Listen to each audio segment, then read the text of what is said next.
2013, Edward Snowden was 29 years old. He was not a politician. He was not a public figure. He worked as a contractor for the NSA, the National Security Agency of the United States. The NSA is responsible for signals intelligence, monitoring communications, collecting digital data, tracking potential threats. It operates largely in secrecy. Snowden was a systems analyst. His job was technical. He managed infrastructure, access permissions, internal systems. He had clearance, which meant he could see programs most citizens never imagine. What he discovered was not a single document. It was scale. Programs capable of collecting vast amounts of metadata.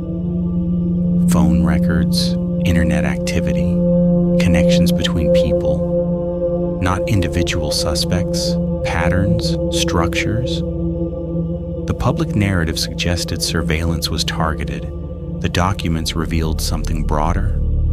They described programs such as PRISM and X-Keyscore, systems capable of accessing data from major technology platforms and sweeping up global internet communications.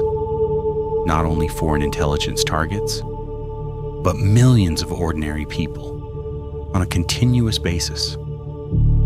There was no dramatic confrontation, no cinematic moment, just information and time to think. For weeks, he reviewed what he had access to, verified it, cross-checked it, and slowly, the question shifted. It was no longer technical, it became personal.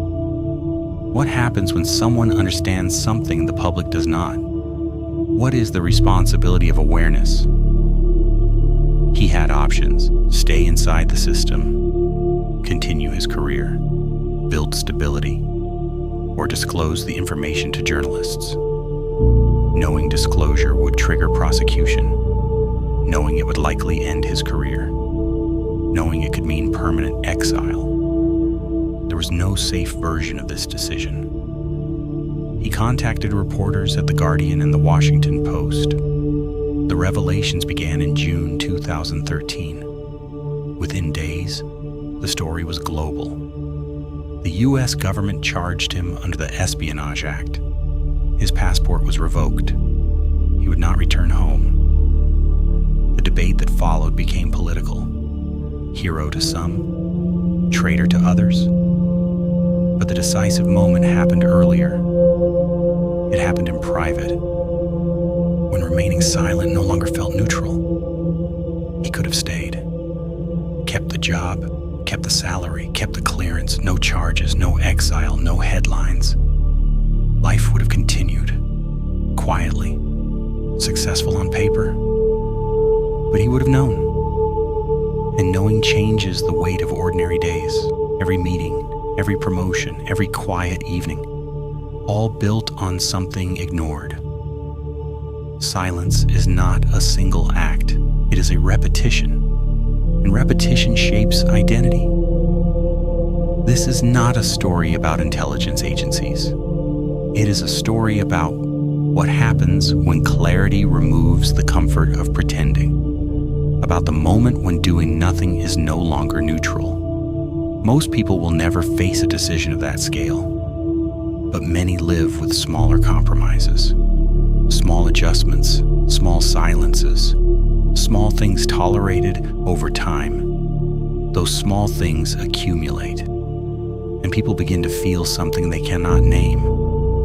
Restlessness, irritation, quiet dissatisfaction with themselves. They look for the cause outside, but sometimes it begins with the standards they slowly lowered. Character is not built in speeches, it is built in decisions. And decisions repeated become the person you live with every day.